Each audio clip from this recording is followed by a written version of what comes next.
Hi folks, and welcome back to Math with Captain Rod. I'm making this video here to provide an example of how to graph an inequality. So what we're going to do is we're going to graph this one right here, y greater than 3x plus 2. So the first thing we typically do is ignore the inequality here. Just pretend for a moment that it's equals, and we're going to graph that. We're going to graph y equals 3x plus 2. Now this is a linear function with a slope of 3. It goes to the point 0, 2. So let's see, 0, 2. Since the slope is 3, and if you like, you could think that as 3 over 1. And that means when your delta x is 1, your delta y is 3. So 1 over, 1, 2, 3 up, there's another point.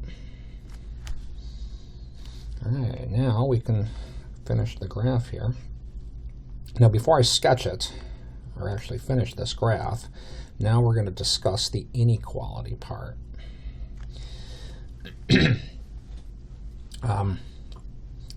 If this had been greater than or equal to, you would put a solid line here. However, because this says strictly greater than, what you typically do is put a dashed line. Now, the dashed line basically means that any point that's actually on the line does not satisfy the inequality. So for example, this point 0, 2. When x is 0 and y is 2, y is not greater than 2. That doesn't actually satisfy the inequality. Now you see that this reads y greater than this. So any point that's up above this line will satisfy this. So you typically would then shade in like this to demonstrate that any point above this line should satisfy this. So for example, this point right here, negative 1, 2, 3, and then 2. If you put 2 in, and you put negative 3 in for x,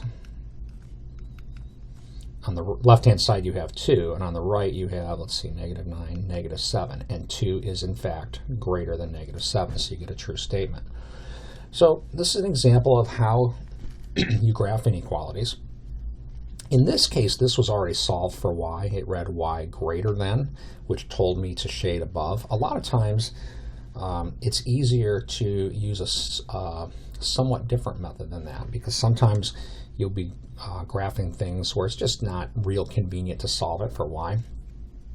And what you do in that case is, again, you kind of pretend like there's an equal sign, graph the geometry, whatever it happens to be. Sometimes it'll be linear, it might be circular, it might be other types of things. Then what you can do to tell which side to shade is you just try a test function, a test example. You pick a point anywhere, typically an easy point. Like the origin is usually a very easy point. And you notice that if you put 0 here and here, you get 0 greater than 2. You get a false statement, and that means that this is not the side that you would shade. You would shade the other side. Right? If you get a true statement, then you shade the appropriate side. So this is just meant to be kind of a quick introductory video on graphing inequalities. I hope that that's done that for you. Have a great day.